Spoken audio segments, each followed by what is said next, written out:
Bonjour à tous, je suis Clémentine, merci de vous être branchés sur les ondes de Radio Barbare, le podcast engagé pour un monde professionnel responsable.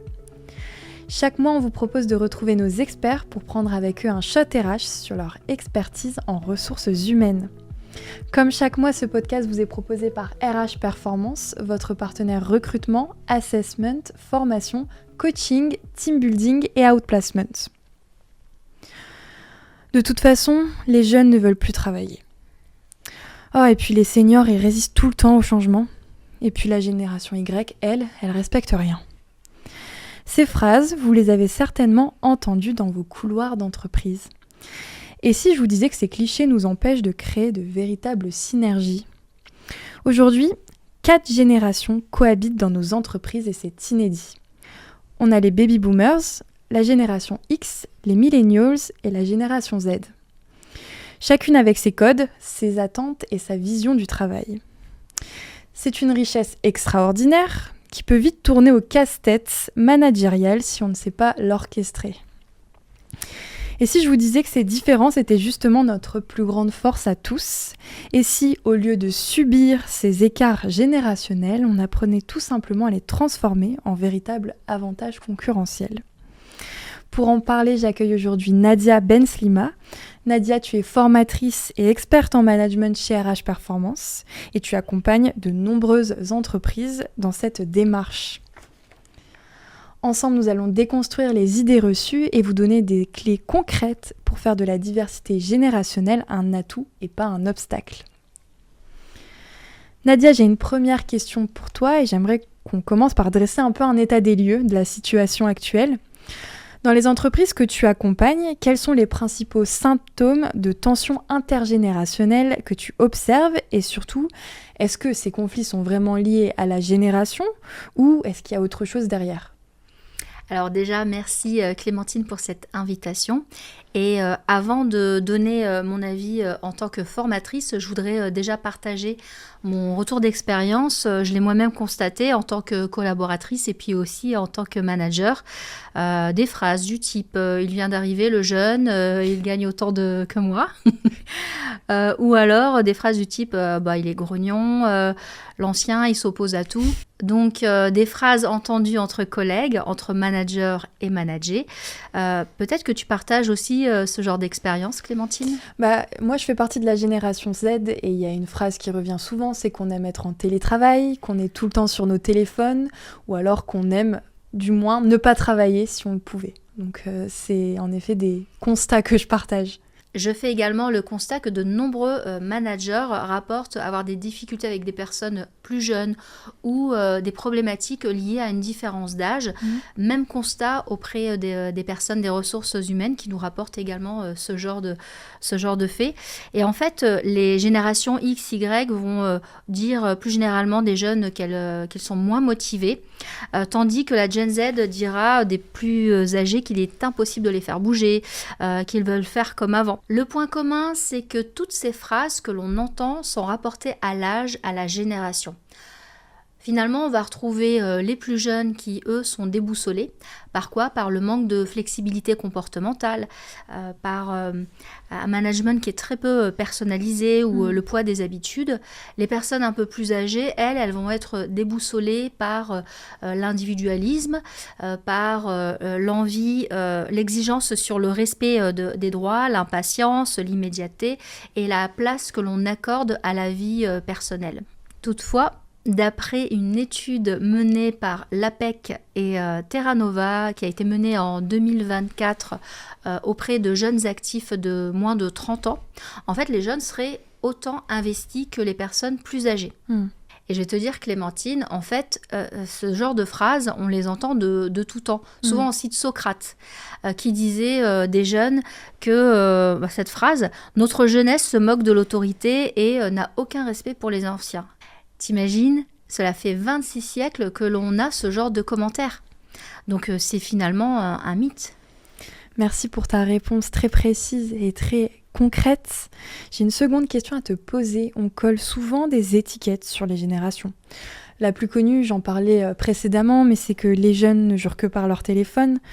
Et il y en a bien d'autres sur toutes les générations confondues. Est-ce que tu peux nous aider peut-être à faire le tri entre les vraies différences générationnelles et les purs stéréotypes? Et aussi, qu'est-ce qui relève vraiment de l'appartenance à une génération et qu'est-ce qui n'est finalement qu'une question d'individu? Alors, pour moi, le sujet n'est pas de faire le point sur les différences générationnelles, c'est plutôt de comprendre comment naît une génération.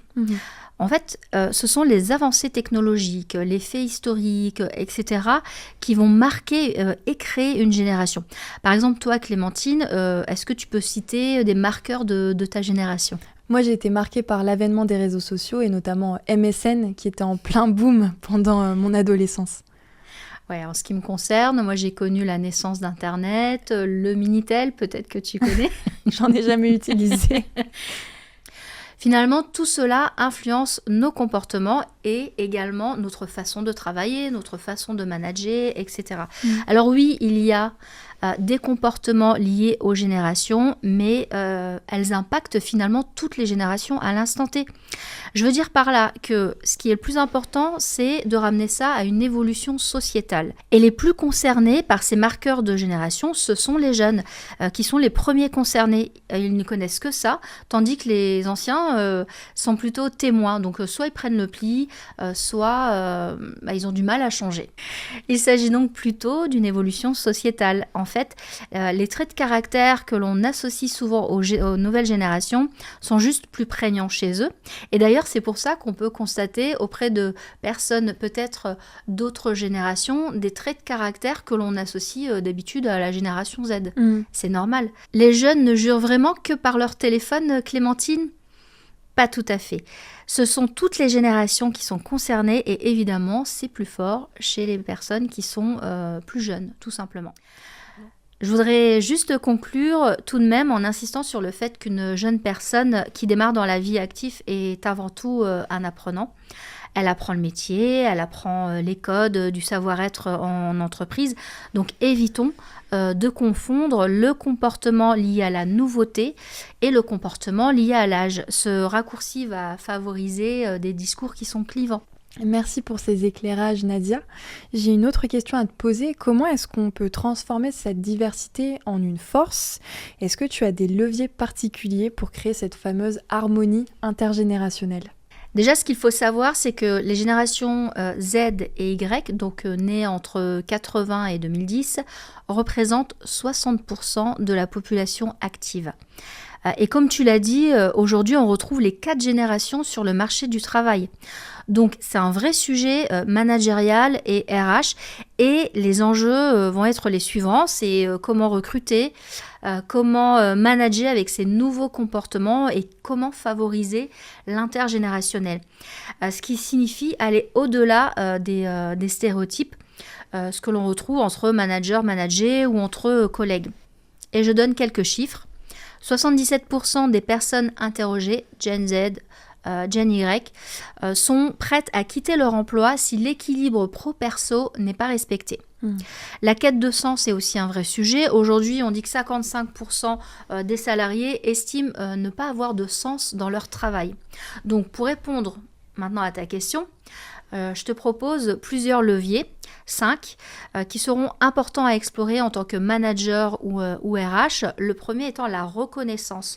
En intégrant une vraie culture de feedback, en formant les managers, ça permet de personnaliser son management et également de faire grandir sans faire le lien avec les générations. Donc vraiment la culture du feedback en un.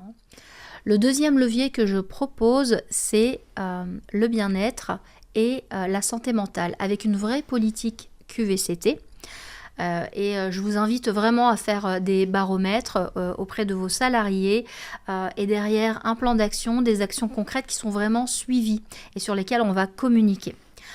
Troisième levier, toujours en lien avec le bien-être, mais là on va favoriser l'équilibre pro et perso en apportant plus de flexibilité avec des actions en lien par exemple avec le télétravail.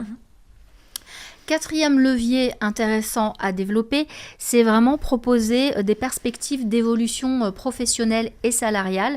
Donc il y a une grande attention de parmi les nouveaux comportements sur ce sujet-là, proposer des évolutions, qu'elles soient verticales ou horizontales, donner l'opportunité finalement de prendre plus de place avec des projets transverses qui vont vraiment motiver les salariés.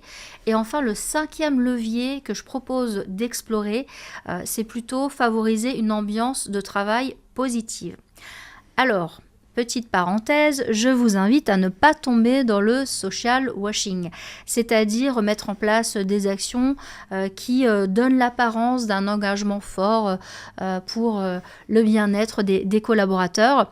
C'est par exemple tout simplement le baby-foot qu'on va installer alors que peut-être que ça n'intéresse pas spécifiquement nos collaborateurs. Donc n'hésitez pas à impliquer les collaborateurs pour définir vraiment ce dont ils ont envie, ce qui va favoriser l'ambiance de travail positive. Et questionnez-les, impliquez-les, utilisez l'intelligence collective pour plus de congruence finalement. Si on travaille sur ces 5 leviers, on fera de cette diversité générationnelle une vraie force et ça permettra également de renforcer l'engagement collaborateur et pouvoir travailler sa marque employeur, attirer les talents. Merci pour ces 5 leviers. J'aimerais maintenant qu'on parle peut-être d'actions assez opérationnelles. Est-ce que tu pourrais nous donner 2 ou 3 actions qu'un professionnel RH ou qu'un manager pourrait mettre en place dès demain pour améliorer la collaboration intergénérationnelle dans son équipe ? En fait, j'aimerais que tu me partages des petites actions qui ont un grand impact. Je vous propose déjà d'explorer cette première idée qui est de constituer des partenariats. Alors ça peut être sous forme de mentorat ou alors sous forme d'échange de bonnes pratiques, de troc de compétences. Donc les binômes vont s'apporter mutuellement de nouvelles compétences. C'est par exemple Sarah qui va aider Jérôme sur l'utilisation de l'intelligence artificielle. Jérôme qui va aider Sarah à appréhender des feedbacks auprès de ses équipes. En se voyant régulièrement, une fois par mois, et ils vont ainsi renforcer la collaboration, mais aussi monter en compétences. C'est une autre façon également de se mettre dans une posture d'organisation apprenante, hyper intéressant pour les collaborateurs et l'entreprise. La deuxième action concrète, c'est tout simplement former des référents en facilitation. En fait, l'idée, c'est de favoriser l'inclusion et on peut imaginer dans l'entreprise, par exemple, une équipe de facilitateurs, de facilitatrices que l'on va solliciter pour animer des workshops, des ateliers, par exemple, résoudre un problème sur un projet en cours. On fait appel à un facilitateur, trouver des nouvelles idées, animer un brainstorming pour l'équipe marketing, etc., etc. Donc c'est vraiment favoriser, identifier des personnes qui vont aider à favoriser l'intelligence collective.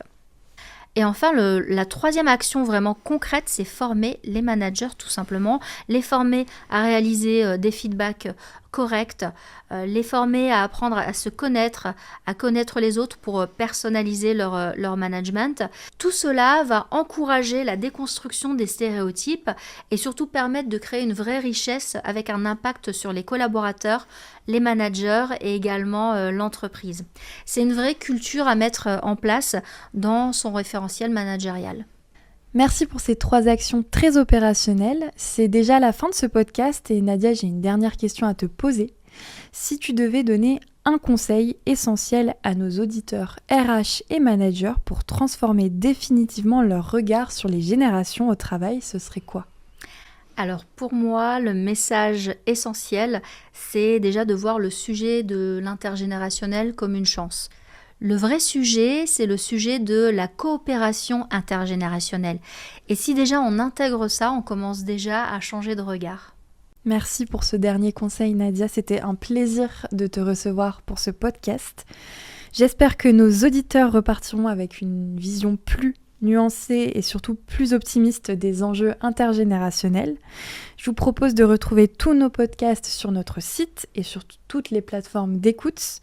N'hésitez pas à nous faire part de vos retours. À très bientôt pour un nouveau Shot RH sur Radio Barbare. Merci Clémentine.